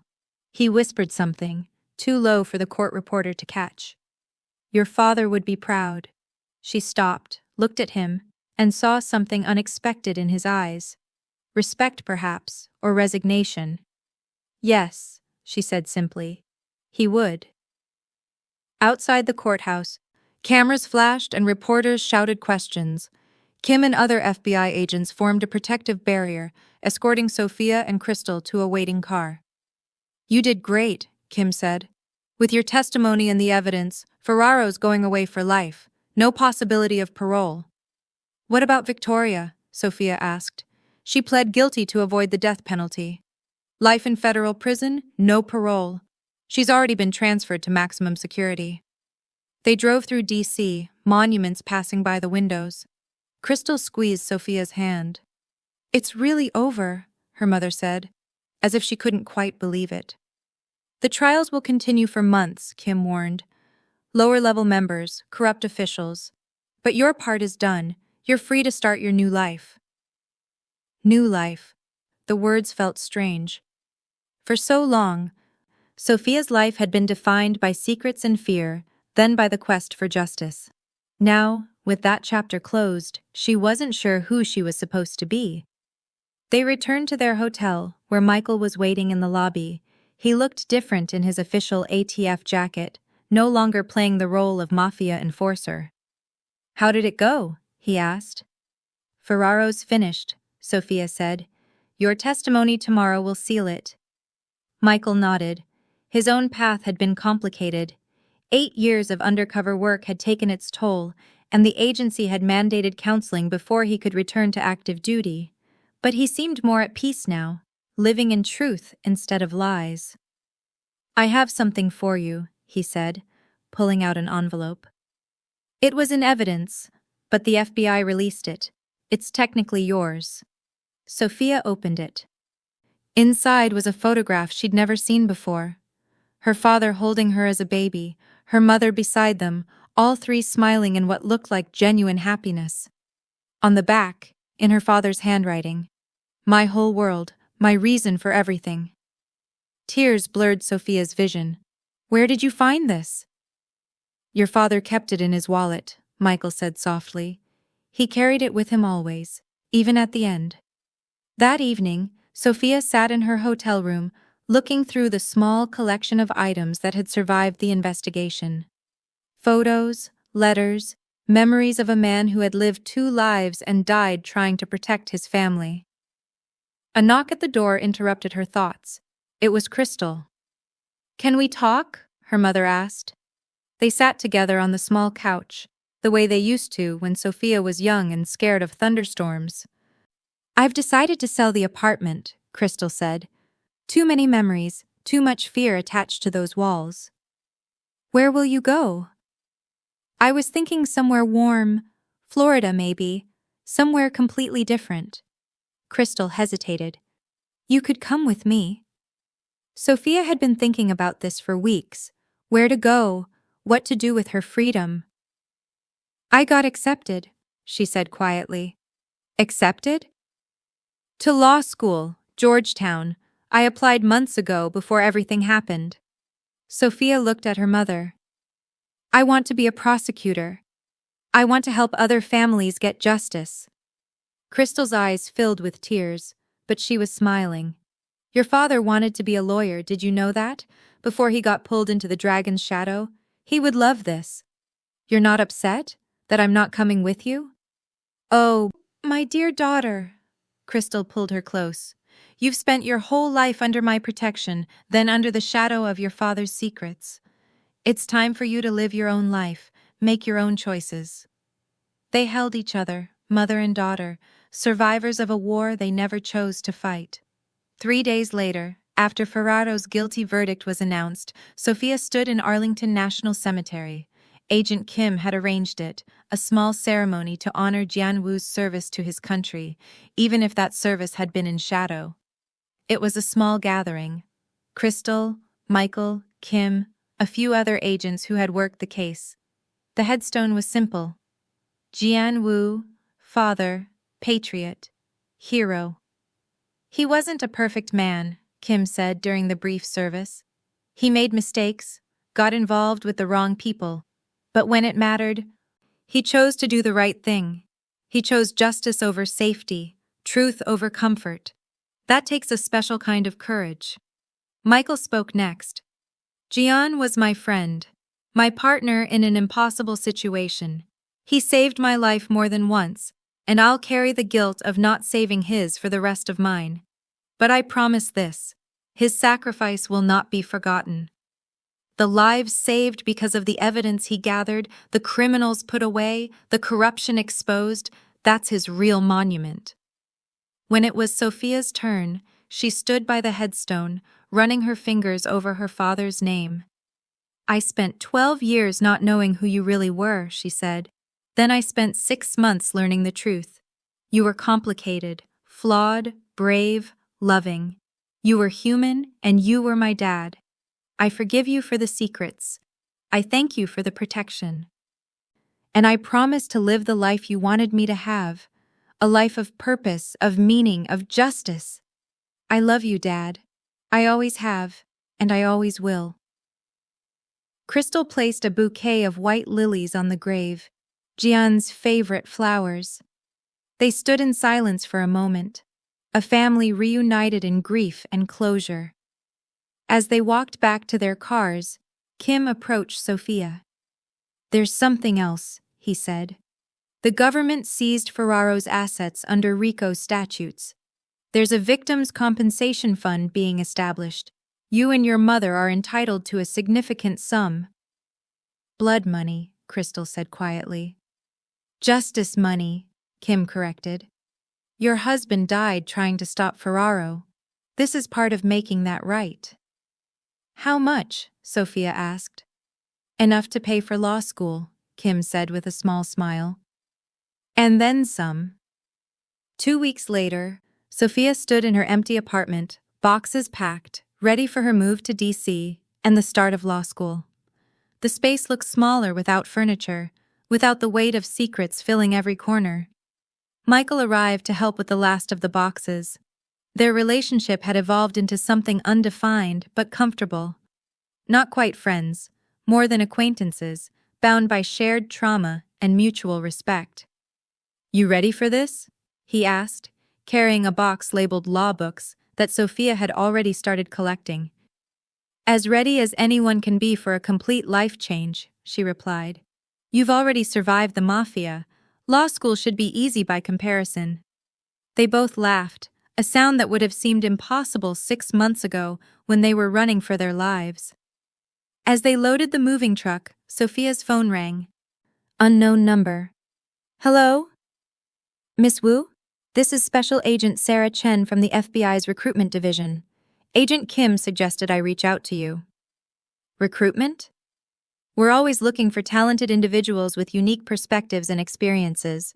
Your background, your courage during the Ferraro investigation, and your upcoming legal education make you an interesting candidate for our future prosecutor partnership program.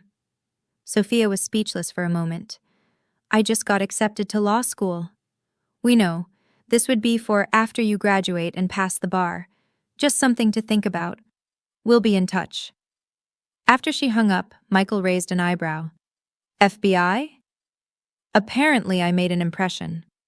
You took down one of the most powerful crime families on the East Coast. I'd say that's quite an impression. As they finished loading the truck, Crystal arrived to say goodbye. The three of them stood in the empty apartment where so much had happened. This was your father's favorite room, Crystal said, standing in what had been Jian's study.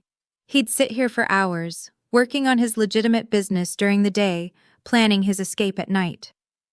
Did he ever really believe he could get out? Sophia asked. Every day, Crystal said. He never stopped believing we could have a normal life. That optimism might have killed him, but it also saved us. The evidence he gathered, the plans he made, they all led to this moment, to our freedom. They locked the apartment for the last time and handed the keys to the building manager. As they walked to their cars, Sophia looked back at the building that had been both prison and sanctuary. No regrets? Michael asked. No regrets, Sophia confirmed. Only hope for what comes next. Crystal hugged her daughter tightly. Call me when you get to D.C., and remember, if you ever need anything. I know, Mom, but I think I'm going to be okay. Better than okay. As Sophia drove away, following the moving truck toward her new life, she thought about the journey that had brought her here. A walk home from a bookstore that had turned into a fight for survival. A father's secret life revealed. A criminal empire toppled. Justice served. In the rearview mirror, she saw Michael's car following, making sure she got safely to the highway. Always protecting, even now when the danger had passed. Some habits, she supposed, died hard. Her phone buzzed with a text from Kim. Ferraro got life plus 150 years. It's really over. Sophia smiled, the first truly free smile she'd had in memory. It was over. The past was settled, justice was served, and the future stretched ahead full of possibility. She thought of her father one last time, imagining him somewhere, somehow, watching. I did it, Dad, she whispered. I finished what you started. And now I get to start something of my own. The highway opened up before her, leading to D.C., to law school, to a life of purpose. Sophia Wu, no longer the protected daughter, no longer the reluctant hero, but simply herself, drove toward tomorrow. Behind her, the city that had held so many secrets grew smaller in the distance. Ahead, the future waited, bright and full of promise. She had survived the dragon's shadow. Now it was time to step into the light. The girl who had wanted excitement had gotten more than she bargained for. She had found truth, delivered justice, and discovered her own strength. The mafia boss who had whispered, "You're in danger, pretend I'm your dad," had unknowingly set in motion events that would destroy his own world and free hers. As the miles passed and the sun set on one chapter of her life, Sophia allowed herself to imagine the cases she would prosecute, the justice she would seek, the lives she would protect. Her father had given his life for truth. She would give hers to ensuring that sacrifice meant something. The road stretched on, and Sophia Wu drove toward her destiny, finally free, finally whole, finally ready to write her own story. Thank you for staying with me until the very end of this incredible journey. If this story touched your heart, wait until you see what's coming next. It's even more powerful and inspiring than you can imagine. So don't go anywhere. Click on that video showing on your screen right now to dive into another amazing story that will absolutely blow your mind. Trust me, you won't regret it.